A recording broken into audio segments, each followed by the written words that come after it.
here today because I'm concerned. I'm concerned about fracking and its fueling of climate change.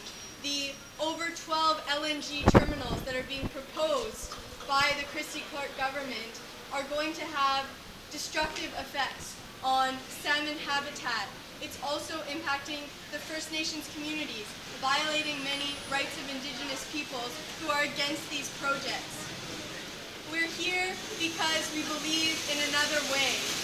I want to acknowledge the lands that we're on of the Squamish, the Tsleil-Waututh, and the Musqueam people.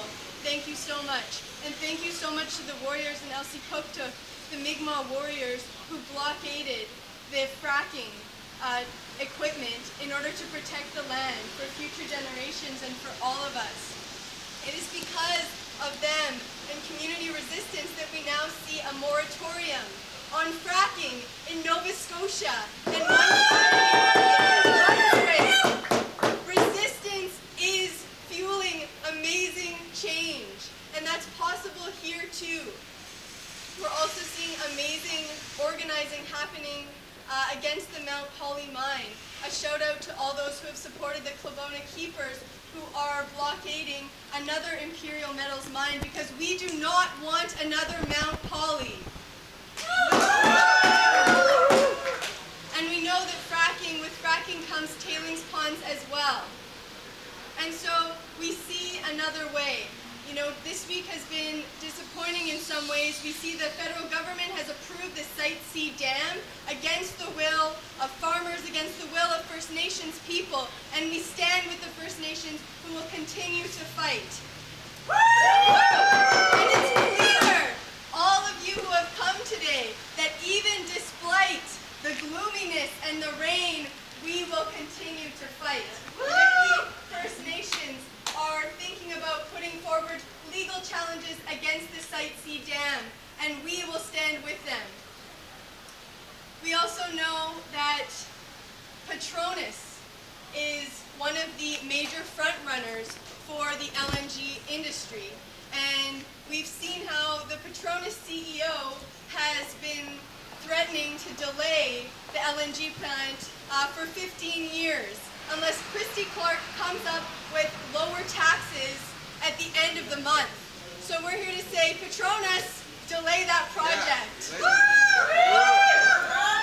So we will be on watch for Christie-Clark's plans, and if she chooses to lower those taxes, we can challenge that, and we can put forward a public outcry to say no, because we know that 70% of British Columbians want a moratorium on fracking.